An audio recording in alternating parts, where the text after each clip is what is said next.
Olá, começa agora mais um Conversas na Crise Depois do Futuro, uma iniciativa do Instituto de Estudos Avançados da Unicamp e do UOL, hoje entrevistando a socióloga Ângela Alonso.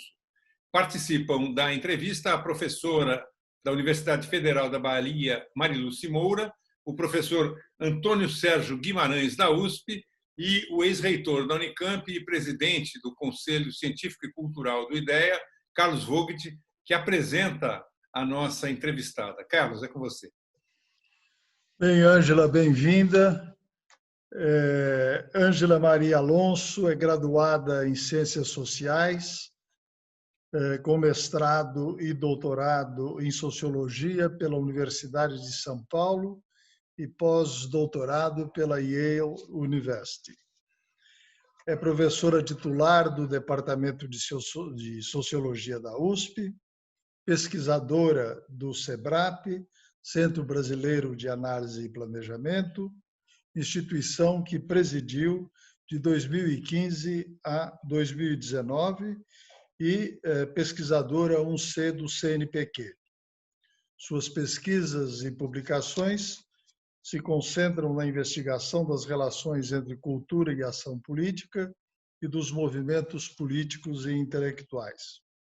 Publicou vários livros: Ideias em Movimento, A Geração 1870 na Crise Brasil-Império, 2001, Joaquim Nabuco, Os Salões e as Ruas, Companhia das Letras, 2007, Flores, Votos e Balas, Movimento Abolicionista Brasileiro, 1868-1888, também Companhia das Letras, de 2015, Conflitos, Fotografia e Violência Política no Brasil, 1889-1964, coorganizado com Heloísa Espada, do Instituto Moreira Salles, de 2017.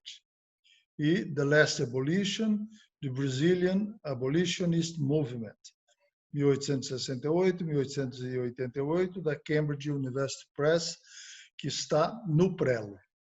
Recebeu os prêmios CNPq, Ampox, 2001, o John Guggenheim Foundation, 2009, Prêmio Jabuti de Ciências Humanas, 2015, e Prêmio Academia Brasileira de Letras de Melhor Livro do Ano, de 2015.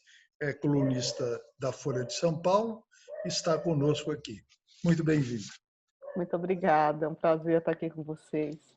Muito bem, Ângela. Como a nossa entrevista está sendo gravada, ela não permite a participação dos internautas, mas eu queria registrar que nós estamos gravando isso justamente no Dia da Consciência Negra e um dia tristemente marcado por um incidente no Rio Grande do Sul. O incidente é uma palavra eufemística, pelo assassinato de um negro no supermercado Carrefour, que escandalizou a sociedade e chamou a atenção gravemente para a questão do racismo e para a questão da violência, né, que tem a ver com as milícias e todo um debate. Mas eu queria começar, Ângela, pelo trabalho que você fez no Flores, Votos e Balas, que analisa o movimento abolicionista e tentar fazer uma ponte entre aquele momento e o momento que nós estamos vivendo hoje, no seguinte sentido.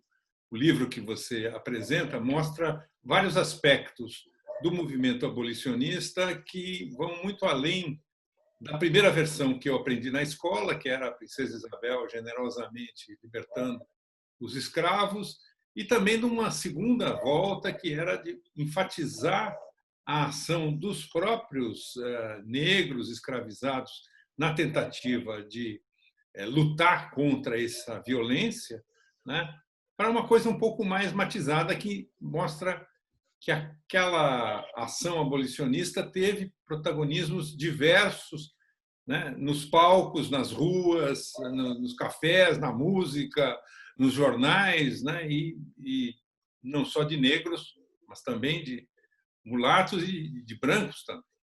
A pergunta que eu faço, para juntar uma coisa com a outra, é a seguinte: você acha que o movimento que a gente vive hoje no Brasil, de claramente identificar e atacar, contestar o racismo estrutural, pode ter esse mesmo tipo de frente, digamos assim, de vários setores lutando contra isso? Bom, seria uma maravilha se acontecesse, né? Mas o movimento pela abolição, ele demorou 20 anos porque ele não ganhou adesão da sociedade brasileira rapidamente, né? Na verdade, uma das primeiras coisas que o movimento precisou fazer, que talvez tenha sido a coisa mais difícil, foi produzir a ideia de que a escravidão não era uma instituição natural, que não era da ordem das coisas, né?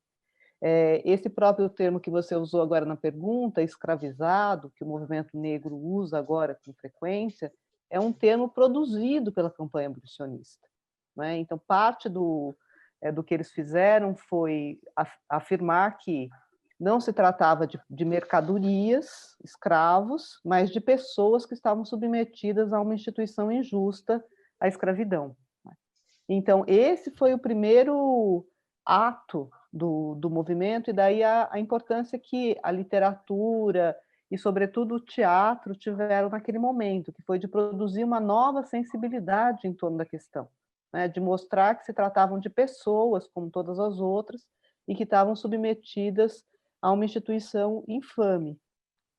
Esse é um trabalho que eu acho que o movimento negro e uma parte da própria sociedade brasileira tem tentado fazer desde a abolição da escravidão em relação aos direitos dos negros, né? E a gente tem aí um período de mais de um século no qual esse esforço tem dado resultados, sem dúvida, né? A legislação, por exemplo, das cotas, acho que é um grande resultado, mas como o episódio do assassinato, na verdade, né, desse negro no Rio Grande do Sul mostra, a gente está muito longe ainda de ter conseguido alterar a sensibilidade da sociedade brasileira como um todo. Um pouco antes da gente começar agora, eu vi uma entrevista que o vice-presidente da República estava dando a respeito do episódio, no qual ele afirmou, reiterou, inclusive, que não há preconceito racial no Brasil. Então, enquanto pessoas que estiverem na posição em que está o vice-presidente fizerem afirmações desse tipo, eu acho que a gente ainda tem muito caminho a andar. Boa tarde, é um prazer estar aqui com vocês, entrevistando a Ângela. Eu gostaria de ficar nessa mesma área que o Marcum abordou, esse mesmo pedaço do tema tão vasto, né? De fato, hoje, Dia da Consciência Negra, Dia Nacional da Consciência Negra, me chamou muita atenção, por um lado, a violência sofrida pelo homem negro ali na frente do Carrefour, no Rio Grande do Sul, até a morte, né? Uma violência brutal, né? Eliminação. E, em paralelo, tinha me chamado a atenção a algo extremamente positivo, diferentemente, né? Que era a republicação pela Folha de São Paulo, hoje, de um artigo escrito pela Lélia Gonzalez, 40 anos atrás, no folhetim, um artigo que se chama Mulher Negra, essa quilombola. E eu estava assim, muito feliz com Mulher Negra, essa quilombola. Foi publicado no folhetim República hoje, e a gente fica impressionada com a atualidade de um artigo escrito 40 anos atrás. Mas eu estava vendo essas coisas e pensando muito num artigo que você, Ângela, escreveu em junho deste ano, na Folha de São Paulo. É um artigo que se chama... Eles usam como título na Folha uma frase do seu texto, que é: por mais que soe exagero retórico, genocídio negro é realidade estatística. Então, você traz uma cena tétrica, que é a ingestão de leite, com uma metáfora você pode falar melhor disso do que eu, mas é como uma metáfora enfim, é uma agressão aos negros, né, com sua intolerância à lactose e tal, e como é que essa cena foi recuperada em 2017, e revista no Brasil, numa live, né, de um dos blogueiros do Bolsonaro, né? Você aproveita essa cena e vai traçando alguns paralelos nesse artigo da Folha, fazendo alguns links entre figuras da geração de 1870, do abolicionismo, e daquilo que vai acontecendo hoje. E aí tem um momento muito forte do seu texto, em que você diz... você lembra que o presidente da FUNAI, não, desculpe, o presidente da Fundação Palmares, chama o movimento negro de escória maldita, povoada de vagabundos. E aí você diz, essa escória de vagabundos incomoda porque denuncia o apartheid racial brasileiro. Nem aqui nem nos Estados Unidos o termo é corrente, como se apenas a África do Sul tivesse praticado a política sistemática de submissão racial. Trumpistas e bolsonaristas, cabe reconhecer, apenas escavam o padrão profundo de suas sociedades. Lá e cá, os negros perdem para os brancos em tudo: renda, escolaridade, saúde, oportunidades.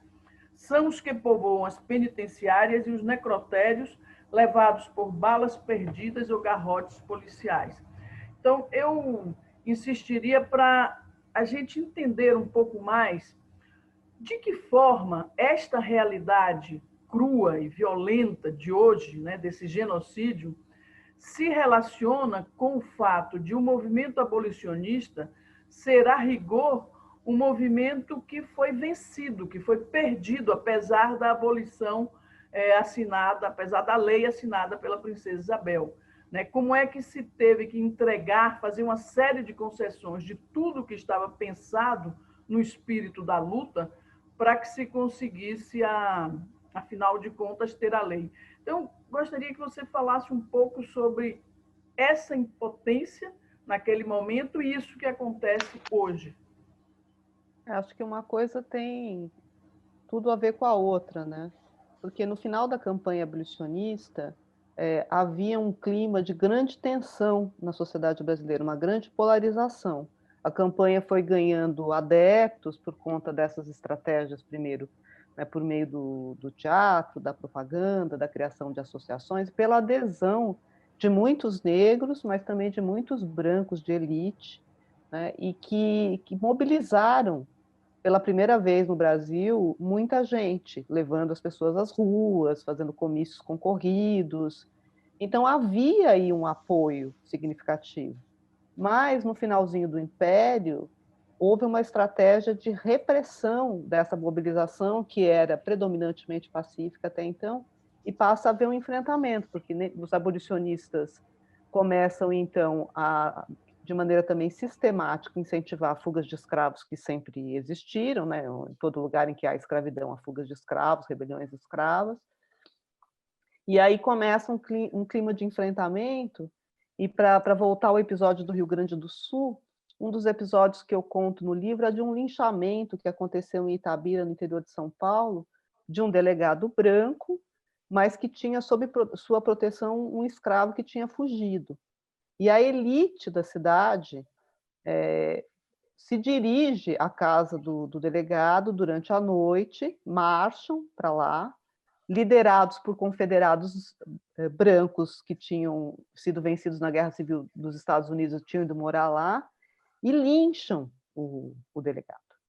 Então, tem aí uma violência na resistência à concessão de direitos que acaba gerando o tipo de solução, meio de compromisso com qual a abolição foi feita, que é, por um lado, uma parte da elite, juízes, políticos, mesmo do partido que era o partido escravista principal, que era o Partido Conservador, a Igreja Católica, que não tinha praticamente feito nada até então, começam a mudar de posição e a dizer, bom, é melhor que a gente tenha uma abolição do que uma guerra civil, como aconteceu nos Estados Unidos.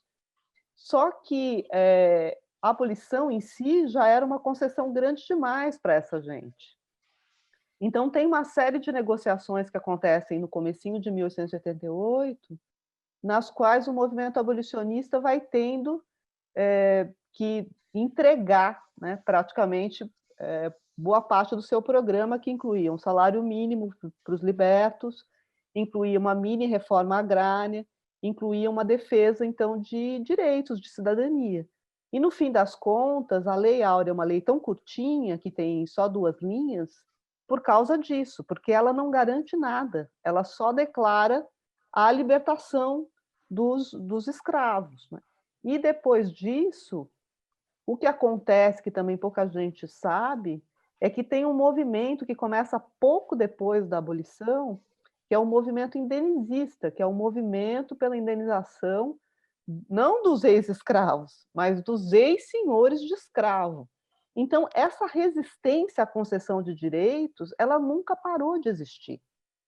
O que eu acho que é importante reter é que ela só ganha feição pública, política, nas horas em que o outro lado é forte, em que a reivindicação por direitos é forte.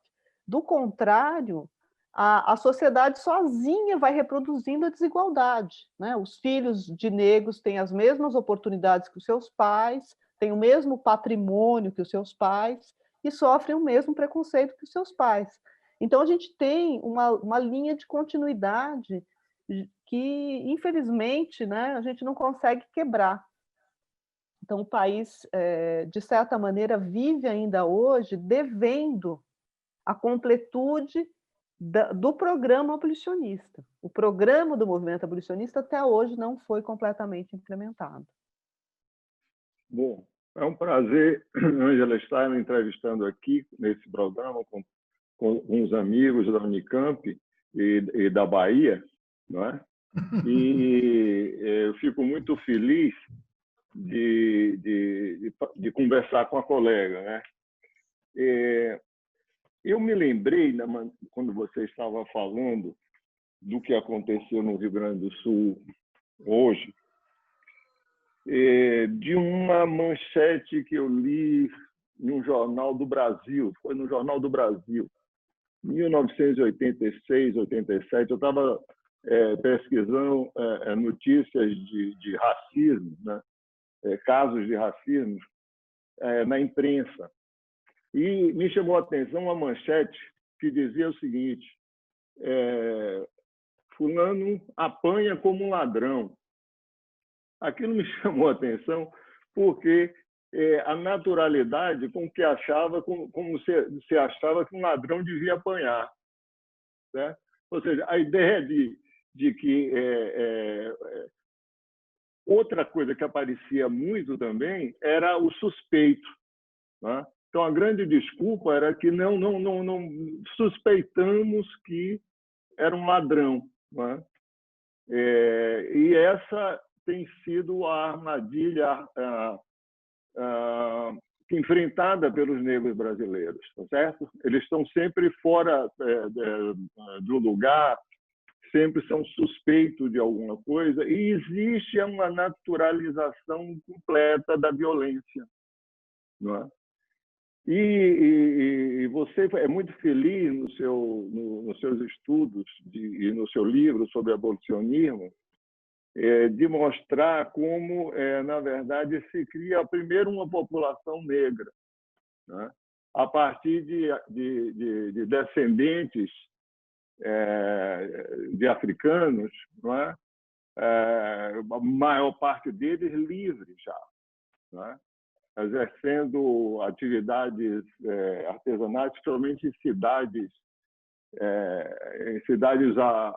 como Salvador, Recife, São Paulo, onde a escravidão urbana era muito forte, mas também tinha se formado uma classe média mulata e negra livre, né? Então, a abolição faz esse grande trabalho de, ao mesmo tempo, transformar todos em negros, né? Ou seja, é realmente aí um processo de racialização, mas também de despossuídos, né? E o que eu gostaria que você desenvolvesse um pouco mais foi, digamos assim, a derrota de André Rebouças nessa história, entendeu? Porque me parece que ele exemplifica, certo? a honestidade dos abolicionistas e, ao mesmo tempo, uma certa desonestidade dos republicanos. Certo? Eu queria que você explorasse esse tema. Certo? Ou seja, os republicanos são muito bons de palavras, certo? E muito pouco atentos a direitos reais. Certo? Então, boas constituições e pouca prática política de distribuição. Essa era uma provocação. Eu sempre gostei que você falasse um pouco mais de Rebouças. Bom, esses assuntos todos aí da República, o Antônio Sérgio sabe deles muito melhor do que eu, porque ele é que é o grande especialista na questão racial aí desde o começo da República. Mas eu vou tomar a sua provocação. Bom, Rebouças, eu acho que é a figura... Acho não, é a figura central do movimento abolicionista, e se tem um ponto assim que eu fiz muita questão de fazer nesse livro, foi essa. Porque, ao longo do tempo, a história da abolição foi contada como uma história, primeiro, branca, né, com a figura do Nabuco como figura proeminente, e, do outro lado, como do ponto de vista da própria mobilização dos escravos, então, daqueles que estavam submetidos à escravidão. E figuras como o André Rebouças, que eram negros livres, então, portanto, não eram escravos, foram figuras que ficaram mais na sombra nessa nossa história. E o Rebouças é uma figura muito importante, mas também uma figura muito contraditória, né? Ele é, ao mesmo tempo, um membro da elite imperial, ele é um homem culto, ele é um homem de negócios, ele é muito bem-sucedido, e, ao mesmo tempo, ele vai descobrindo que o fato dele ser negro é um limitador naquela sociedade. Eu até conto no livro esse episódio, ele se descobre de fato negro quando ele vai aos Estados Unidos e não consegue dormir em hotéis, porque a condição de aristocrata, de erudito, de educado que ele tinha no Brasil não funcionava no sistema americano, que já era um sistema completamente racializado. Enquanto no Brasil existiam essas válvulas de escape, né, para os negros de talento, que foram aproveitadas não só pelo Rebouças, antes pelo pai dele, mas pelo Luiz Gama, pelo Machado de Assis, que também agora está sendo considerado o nosso grande escritor negro, mas que eram possibilidades que eram abertas para poucos indivíduos, né? Não para todo mundo. Então, o Rebouças, no fim, ele é um pouco vitimado pelo seu próprio sucesso, porque, na medida em que todos os negros se tornam livres, pelo menos formalmente, essa série de distinções simbólicas, das quais ele tinha se beneficiado pessoalmente como membro da sociedade aristocrática, desaparecem, né? Então, no começo da República, isso é um grande problema. Mas eu queria chamar a atenção, para entrar na questão da República, que isso não aconteceu na República, entre a abolição da escravidão e a proclamação da República. A gente tem aí um ano comprido em que acontece muita coisa, como esse movimento indenizista e como as várias tentativas da coroa e da elite imperial de colocar panos quentes na questão, né? De não transformar a questão abolicionista num problema de outra monta.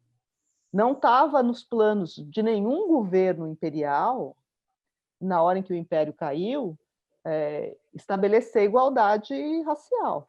Então, assim, é verdade que os republicanos não levaram adiante essa bandeira depois, ou que os republicanos que tinham essa bandeira não foram os que comandaram as instituições da República? É verdade. Agora, também é verdade que, se o Império não tivesse caído, as coisas teriam continuado sendo mais ou menos as mesmas, como tinham sido durante todo o longo reinado de Dom Pedro II. Eu acho que essa é uma questão importante de esclarecer, porque tem agora também um novo monarquismo que começa a atrair para a coroa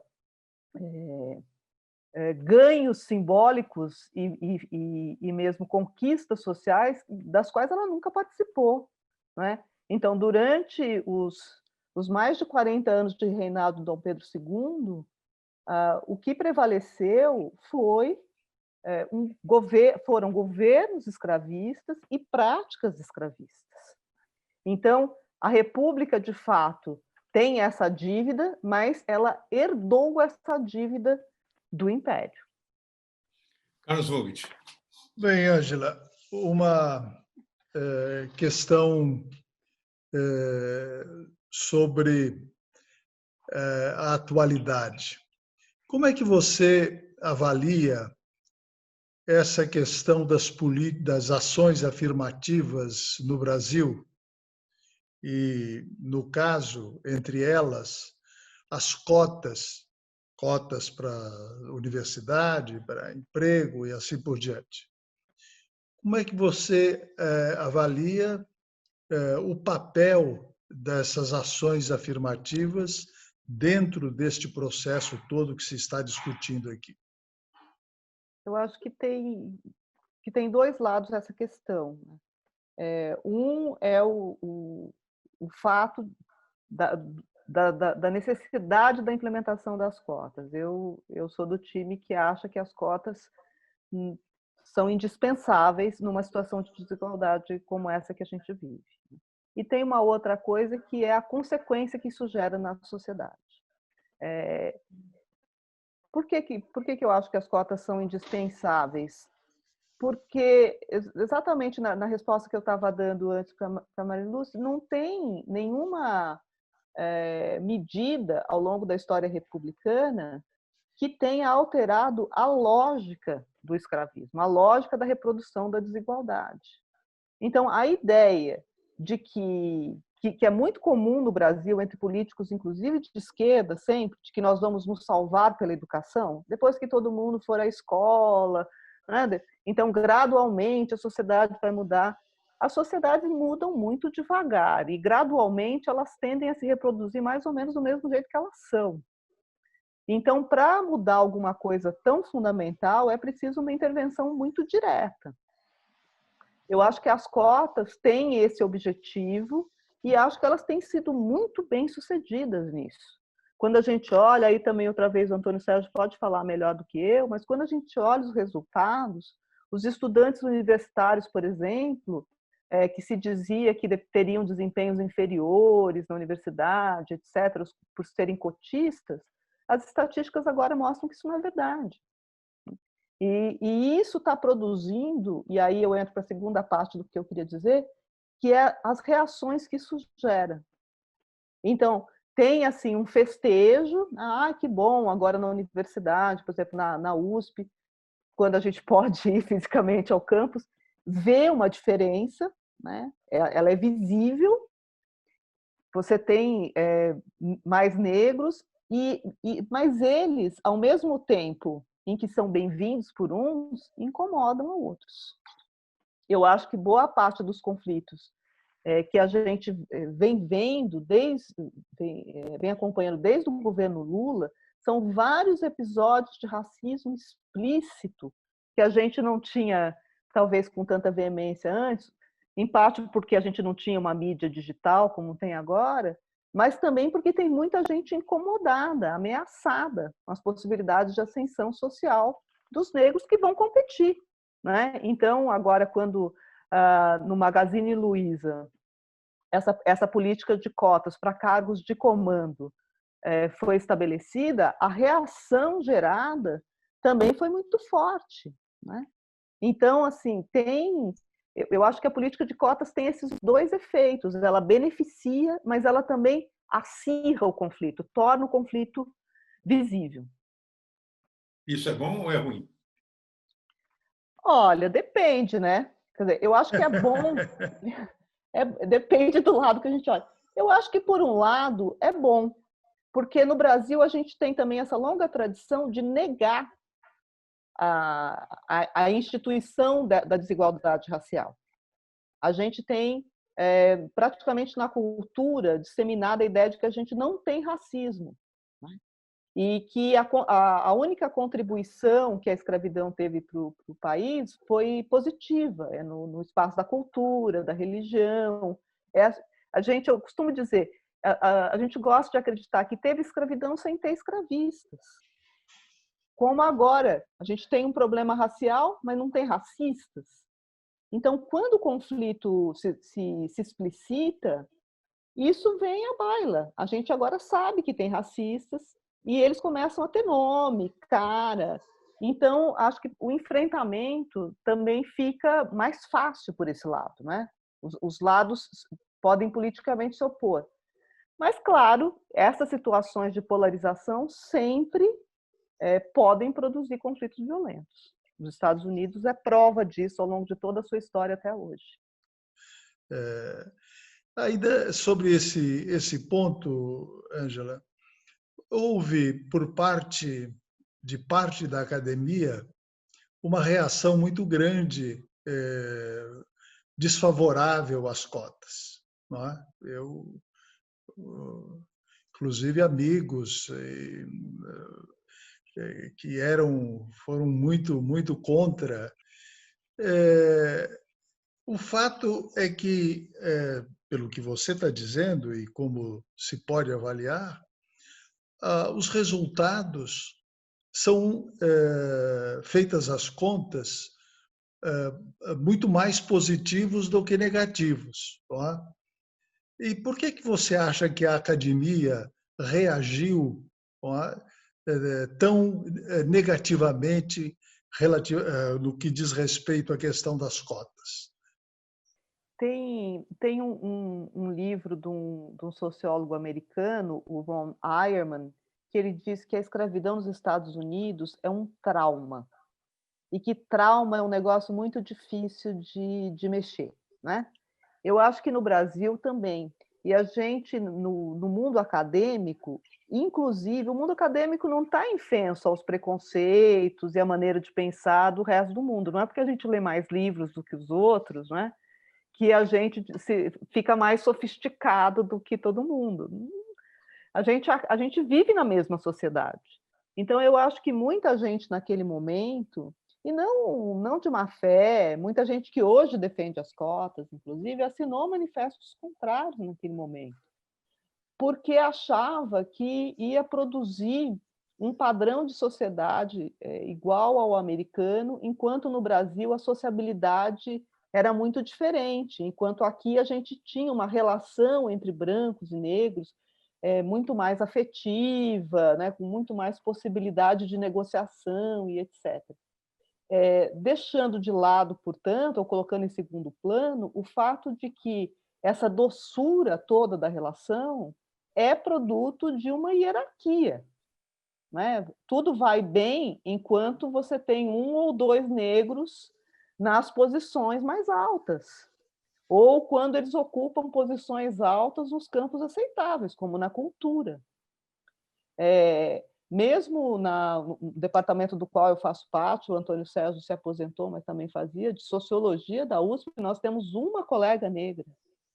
Então, é uma situação que a desigualdade racial foi sendo reproduzida no interior do próprio mundo intelectual, ajudado, inclusive, indiretamente, por quem, em princípio, era contra ela. Esses mecanismos se tornam tão fortes que as pessoas falam uma coisa, né, mas, no fim das contas, não operam contra a lógica que reproduz isso. É muito difícil, né, de toda maneira, lutar contra a lógica geral na qual você foi criado, cresceu e etc. Mas o que eu vejo como positivo é isso que eu apontei agora há pouco, que muita gente que naquela época, que foi no governo Lula, né, assinou manifestos contrários, hoje tem posições favoráveis às cotas porque viram esse resultado. Né? Então, eu acho que, nesse sentido, assim, fazendo um pouco o papel poliana, eu acho que nós temos avançado. Ângela, você, no seu livro, apresenta 5 personagens que tiveram um papel importante na luta abolicionista. Você já falou do André Rebouças, falou um pouco do Nabucco, tem o José do Patrocínio, tem o Luiz Gama, que é uma figura que eu conheci aí por conta de um trabalho profissional muito interessante, que também está sendo divulgado mais fortemente agora, quer dizer, alguém que se torna um Rámula, né, e acaba, digamos, conquistando a liberdade de companheiros dele nos vãos da justiça. Mas tem o Abílio Borges, né, o Barão de Macaúbas, que para mim era totalmente desconhecido, né? Que papel ele teve no abolicionismo, e mais do que isso, o que juntava essa turma toda, essa frente ampla? Então, o Macaúbas, que tem esse nome, né, machadiano, assim, ele é uma figura que eu descobri na pesquisa. Ele não é um personagem que aparece nas histórias da abolição em geral. Uhum. Mas quando eu estava fazendo o levantamento dos abolicionistas, eu comecei a perceber que vários abolicionistas tinham estudado no mesmo colégio na Bahia, né? Então, Castro Alves, o Rui Barbosa. Mais para frente encontrei o presidente da província do Ceará, que proclamou a abolição 4 anos antes no Ceará, tinha trabalhado na escola desse Abílio Borges. Bom, vou olhar quem é esse Abílio Borges. E aí descobri uma figura muito interessante, porque ele é um educador, é um pedagogo. Depois também eu descobri que o pessoal da educação estuda o método dele. E então ele era uma figura bem estabelecida socialmente, tanto que ele virou barão. Mas ele tinha essas ideias modernas, ele era contra a escravidão. E daí, na escola dele, ele criou um colégio com uma nova pedagogia, no qual Castro Alves e Rui Barbosa foram lá as cobaias dele, das primeiras turmas que ele educou, e ele criou já de saída a proibição de que os alunos levassem escravos consigo, porque os alunos de elite iam com seus escravos, né? Para cuidar das suas necessidades ali enquanto estivessem na escola. E depois ele começou a desenvolveu 2 estratégias que ficaram depois na campanha abolicionista inteira. Uma eram cerimônias cívicas, em que os alunos declamavam poemas. O Castro Alves começou a carreira dele fazendo isso, né? E nessas cerimônias, o tom do discurso era reformista em geral, mas com um foco na abolição da escravidão. E esse modelo de ter poesias e discurso político foi um modelo que depois foi usado na campanha abolicionista inteira, pelo que eles chamaram as conferências concerto, aí mais sofisticadas, com ópera, com números musicais e tal. Mas o modelinho foi ele que criou. Então ele teve essa importância de criar um estilo de mobilização, um estilo de ativismo que era fácil de reproduzir e que muita gente pôde usar depois pelo país inteiro. E a outra coisa importante que ele fez foi a conexão do abolicionismo brasileiro com abolicionistas de outros países, com os franceses, sobretudo. Então, tem uma famosa carta dos abolicionistas franceses ao imperador, que sempre na historiografia se disse que era uma iniciativa dos franceses de escrever para o imperador, e aí o imperador fica envergonhado, né, e declara que alguma hora vamos fazer a abolição, que ele fala, é questão de forma e de oportunidade. Mas, na verdade, a carta resulta de uma série de conexões do Abílio Borges com os abolicionistas franceses, né? Então, ele faz um lobby internacional para que a carta venha ao imperador. Então, ele é importante porque esse modelo também de conexões internacionais, de criar uma rede internacional do que se chama agora advocacy, né? Uma rede de ativismo internacional, que o Nabucco usou muito na campanha mais tarde, também foi ele que criou. Então, ele é uma figura germinal, assim, né? Ele está no começo, ele, o Rebouças e o Luiz Gama são 3 pioneiros das maneiras pelas quais os abolicionistas vão proceder depois. O Luiz Gama no judiciário, com ações de liberdade, usando a legislação que já existia, o Rebouças fazendo lobby no parlamento, com as elites políticas, e fazendo a conexão com a rua, e o Abílio Borges criando esse modelo de mobilização e a conexão internacional. Legal. Marilúcia. É curioso que há uma localidade, um subbairro de Salvador, chamado Barão de Macaúbas. Então, é uma figura bem ali, perto da Liberdade e do Barbalho, que são zonas, áreas populares, né, na cidade. Eu queria trazer de novo um pouco para a atualidade, Ângela. Veja, o Vogt falou das cotas, eu quero falar dos movimentos negros. Nós temos dentro dos movimentos negros, e sobretudo dentro dos feminismos negros, divisões, embates, visões muito diversas, ou seja, é um campo bastante atravessado por diferenças na abordagem do que é preciso fazer na luta contra o racismo.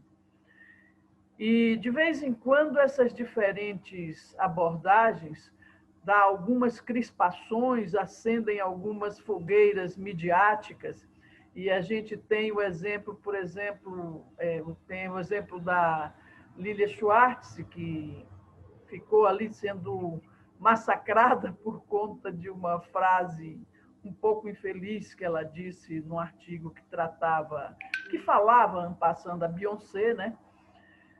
Da estética da Beyoncé.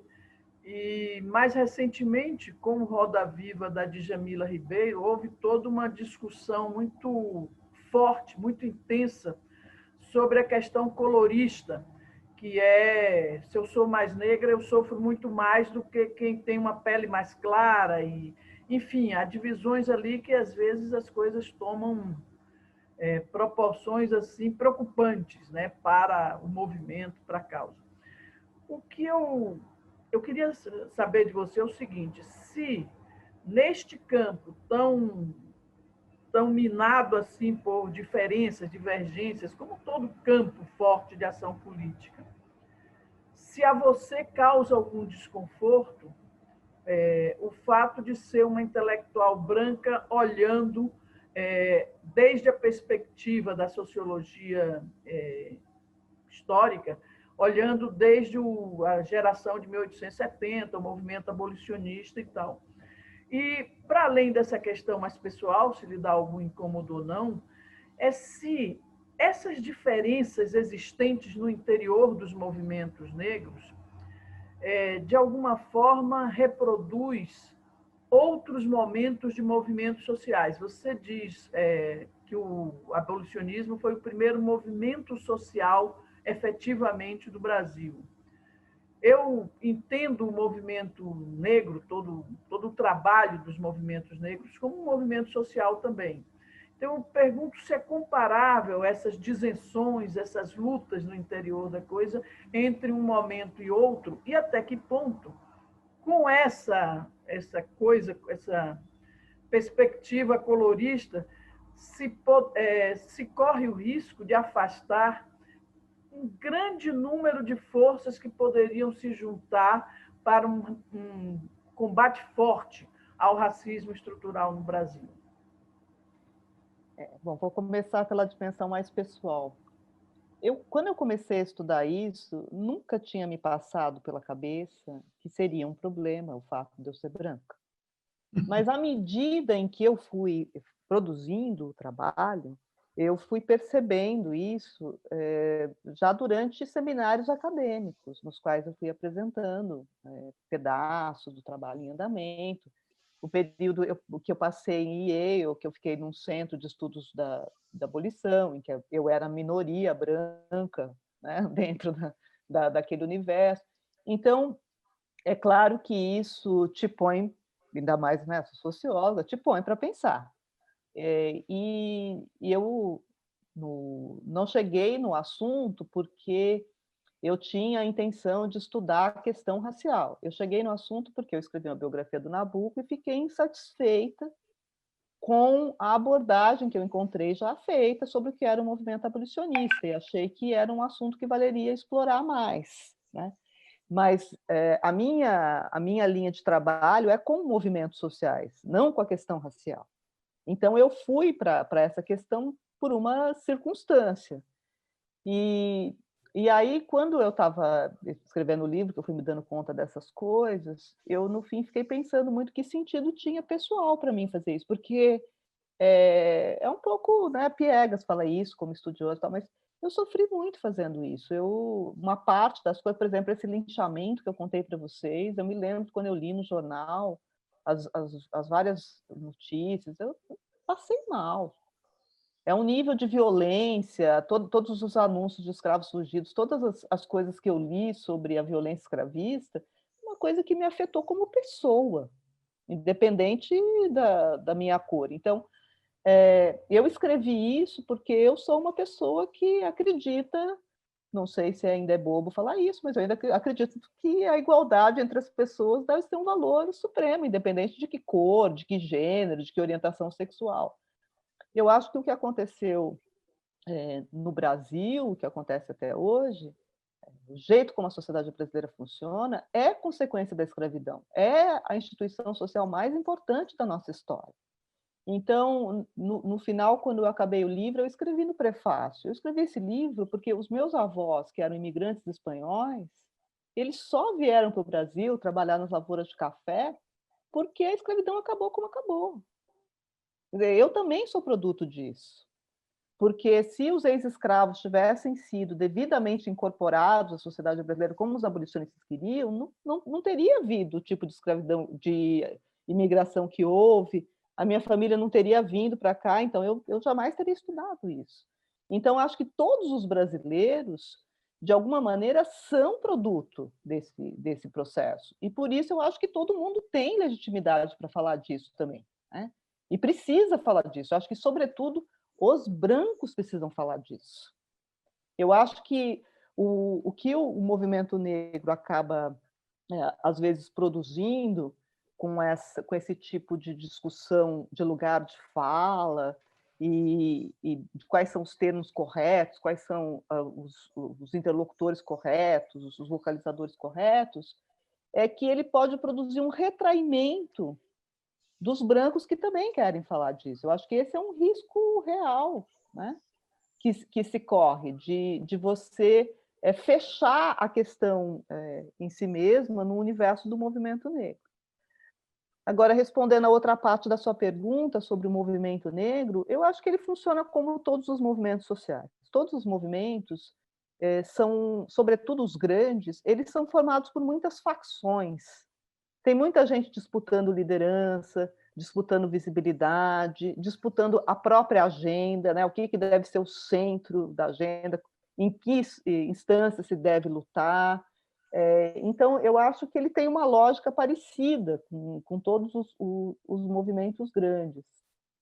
Não vejo assim uma característica particular. O que eu vejo aí assim com preocupação, daí como cidadã, é que esse tipo de, como eu estava falando antes, esse tipo de fechamento, que eu acho que não é só o movimento negro que faz, eu acho que todos os movimentos identitários têm feito, né? Os movimentos de identidade sexual, eles acabam tornando as suas pautas identitárias tão importantes que a questão da desigualdade ela submerge. E a desigualdade, no fim das contas, é por onde a gente pode construir alianças políticas, porque a desigualdade é que atravessa muito mais gente, né, no fim das contas, do que as identidades. Antônio Sérgio, por favor. O Antônio Sérgio pode opinar sobre isso aí também, né, Antônio Sérgio? Microfone. É você que é entrevistada. Deixou para mim. Agora, eu vou fazer, não exatamente uma pergunta, mas talvez levantar uma bola, ou, em termos mais clássicos, dar um mote, que é o seguinte. Primeiro, voltar à pergunta do Carlos sobre uma certa reação na academia à campanha por cotas. Eu estive muito perto e participei, eu era de dentro desse debate. E eu senti por parte de muitos colegas, na verdade,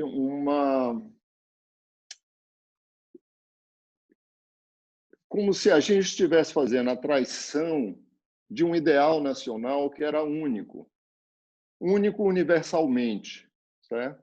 Que alguns falavam do modernismo brasileiro, certo? Mas é digamos assim, uma experiência civilizatória, e aí recuperavam Freire mesmo, certo? Uma experiência civilizatória única no mundo, e que a gente estava, a nossa geração, né? Eu e outros, estavam com tudo a perder, né? Então, digamos que havia um certo saudosismo, certo? E algo que está mudando e que você não consegue aceitar que mude naquela direção, não é? Por outro lado, eu estava vendo os resultados de um livro que o Adalberto Cardoso e o Edmond Predesseio vão lançar brevemente, em que eles encontravam uma diminuição grande na desigualdade de renda, né, e de acesso a bens e de consumo entre a pequena classe média, geralmente branca, e os pobres, certo? Ou seja, ficava mais indistinto, mais difícil de fazer essa separação, né? E, de um modo geral, a renda da classe média diminuía, enquanto a das classes pobres, né, aumentava, né? Ou seja, aí também existia, e isso foi muito concentrado no governo Lula, né, e depois no governo do PT, em geral, ou seja, existia uma mudança estrutural, certo? Nessa distribuição de renda e de oportunidades de vida. Então, essas são os motes que eu lhe dou para você juntar. Não vou fazer nenhuma pergunta. Nossa! Bom, eu tô escrevendo agora, vou aproveitar e fazer uma propaganda. O Marcum e eu estamos fazendo um documentário, está praticamente pronto, sobre as manifestações de junho de 2013. E junto com isso, eu estou escrevendo um livro sobre os protestos. Então, eu comecei em 2013, mas fui voltando. E eu acabei de escrever um texto sobre essas mobilizações, esses conflitos no governo Lula. Porque eu acho que aí é que as coisas, esses movimentos aí de diferenciação social, que o Antônio Sérgio está falando, de mobilidade, eles começaram a incomodar, né? Eu acho que é menos relevante até, assim, para o que eu estou olhando, se o que aconteceu no governo Lula, que tem uma grande discussão, foi ou não foi um produto do Bolsa Família, né? Quais foram as políticas que geraram a mudança, mas o fato é que houve uma ascensão social rápida de um monte de gente. E isso gerou na sociedade brasileira um chacoalhão. E eu acho que ele se expressa no mundo do consumo, né? Tem vários indicadores aí as pessoas passaram a consumir, os mais pobres passaram a consumir bens que antes não eram acessíveis, mas aí tem uma pequena série de conflitos raciais que são decorrentes diretamente disso, a gente pode ver. Então, eu localizei alguns, assim, a título de exemplo, mas são, por exemplo, nas universidades, para voltar ao tema das cotas, né? Então, tem, por exemplo, pichações assim, negros voltem para senzalas, no governo Lula. E tem os conflitos que ficaram famosos nos aeroportos. A ideia de que essas pessoas não eram bem-vindas nesses recintos. E nessa época é muito comum essa nostalgia da qual você está falando, é muito comum vários comentários de gente como a gente, digamos, do nosso meio social, educadas, etc., e que faziam comentários no Facebook, no Twitter, etc., dizendo coisas assim, agora não dá mais para viajar, porque tem esse monte de gente sem modos, que fala alto, né, que não respeita o padrão fica tirando selfie, enfim, não respeita o padrão civilizatório que nós implantamos, né? Então, eu acho que parte desse incômodo com a perda do que você chamou aí de padrão de civilização, Antônio Sérgio, tem a ver com o incômodo da mobilidade social mesmo. Porque é muito fácil você defender direitos para as outras pessoas enquanto elas estão subordinadas, enquanto, na verdade, os direitos para elas não afetam os seus privilégios. E uma coisa que eu chamo a atenção no livro sobre abolição é que muitos dos abolicionistas, inclusive abolicionistas negros, como Rebouças, começaram a campanha tendo escravos, sendo proprietários de escravos. Então, assim, é muito diferente a ideia de conceder direitos da ideia de igualdade. Então, eu acho que aí, na hora em que começa a haver redistribuição de renda, começa a haver direitos que levam os negros para lugares onde eles não estavam, as pessoas que, em princípio, eram a favor do ponto de vista do discurso e tal, também ficam incomodadas, né? Tem todo aquele movimento, assim, quando já no governo Dilma, com relação às empregadas domésticas terem direitos, né? Que tem também uma série de protestos, assim, de mulheres brancas de classe média, dizendo, bom, e agora? O que eu vou fazer, né? Quer dizer, o grande diferenciador de status para ela tal era poder ter uma empregada, ou era poder ir a Miami nas férias, e agora não pode ter empregada, e se for para Miami, a empregada pode estar no avião, né? Então, eu acho que essas mudanças aí, elas deram uma sacudida importante da sociedade brasileira e foram produzindo uma tensão meio surda ao longo do tempo. Carlos Vogt. Então, Ângela, você mencionou em uma das suas considerações, de sua fala,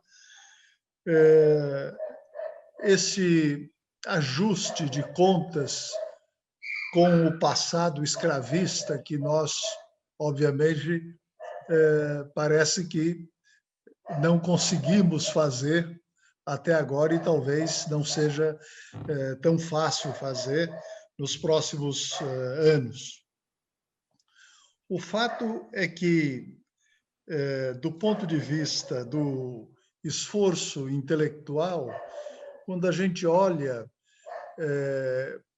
o período aí dos anos 30, que, do ponto de vista intelectual também, você acompanha uma série de esforços intelectuais, de obras, para tentar exatamente entender a dinâmica de transformação, de mudança no país. Começa com o livro do Sérgio Buarque, não é? Raízes do Brasil, e depois o Casagrande Senzala, de 33, quer dizer, que é anterior ao Raízes do Brasil, a formação do Brasil contemporâneo, do Caio Prado Júnior, a formação histórica de São Paulo, do Richard Mosse, a formação da literatura brasileira, do Antônio Cândido, a formação econômica do Brasil, do Celso Furtado, os donos do poder, formação do patriarcado nacional, do Faoro, a formação do federalismo no Brasil, do João Camilo de Oliveira Torres, e a formação histórica do Brasil, do Nelson Werneck Sodré, e a formação política do Brasil, que é de 1962, da Paula Begelman. Então, você tem há outros, mas eu digo, você tem uma relação grande, não é, de obras que todas elas trazem no nome e, portanto, nos objetivos, essa questão da formação.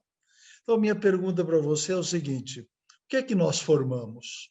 Onde é que nós chegamos depois de todo esse esforço, por exemplo? Eu acho que esse ciclo de formações, assim, de livros, é interessante que várias sobretudo os primeiros, o Sérgio Buarque, o Gilberto Freire, sem dúvida nenhuma, eles são leitores do Nabucco, né? várias das teses que eles retomam ali são teses do Nabucco.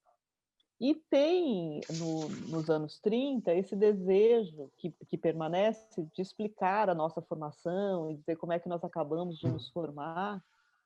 É a mesma questão que tinham lá os abolicionistas. É a mesma questão que tem no país desde o começo. Eu acho que a questão em si, ela traz um problema que é a dificuldade de admitir que nós somos o que somos. Então, durante a campanha abolicionista, um dos temas é o da independência nacional. Eles dizem assim, a abolição só será, a independência nacional só será completa quando a gente abolir a escravidão, porque sem cidadania não tem nação, né? E tem um outro tema que atravessa o império inteiro, não só a campanha abolicionista, que é o tema da formação do povo. Qual é o povo brasileiro, afinal de contas, né? E o Império construiu uma imagem totalmente idealizada, né, que está nos romances do Alencar, por exemplo, que é de que o povo são os índios e, né, os povos indígenas, não os povos indígenas que estavam aqui, um índio imaginado, né? E o bom colonizador português. O movimento abolicionista foi importante para todo esse ciclo de formação depois, porque ele fez esse trabalho de problematização do indianismo, dizer, olha, os africanos, eles são parte da nação, eles têm que ser considerados como parte da nação. Agora, depois, desde aí, tem um livro do Aníbal Falcão, escrito em 1885, e que se chama Formação da Civilização Brasileira, um pernambucano. E ele já é esse o problema dele. É o problema que vai estar para todo mundo. Como é que combina esses três? Porque a combinação de saída é uma combinação hierarquizada, né? Os brancos, depois os negros e os índios. Então, eu acho que esse problema ainda é o nosso problema. Nós estamos discutindo hoje, é ainda isso, certo? Nós estamos discutindo, afinal de contas, nós vamos respeitar os territórios indígenas, os direitos indígenas, nós vamos respeitar os direitos dos negros, nós vamos tratá-los como cidadãos, afinal de contas, ou não. É impressionante, mas o país andou tudo isso e fica patinando neste mesmo ponto, né? Então, a solução que acho que ficou convencional na sociedade brasileira durante bastante tempo foi essa de que, do ponto de vista da cultura, é que a gente resolve o problema. Eles estão subordinados na política, na economia, na vida social, mas a cultura brasileira é uma cultura negra, né? Essa solução não dá mais, né? Ela não era uma boa solução, e eu acho que nós estamos chegando a um ponto em que a maioria das pessoas minimamente educadas perceberam que essa não é uma boa maneira de resolver o problema, né? Ótimo que a gente tem essa cultura toda, mas precisamos resolver as outras coisas. Vou fazer as duas últimas perguntas, nosso tempo está acabando, mas eu acho que são necessárias. A primeira é, o que é que você identificou nos protestos de 2013 que, de alguma forma, diverge da versão normal de que era um movimento por tarifas que, de repente, degringolou? E essa é a resposta longa, né? Mas o que aparece se a gente olha para movimentos a partir de pautas específicas, eu acho que a gente não olha bem, porque os movimentos, como o próprio movimento negro, eles vão mudando de pautas, né? Então, eu achei mais importante olhar os grupos que estavam na rua do que olhar o que cada um estava dizendo.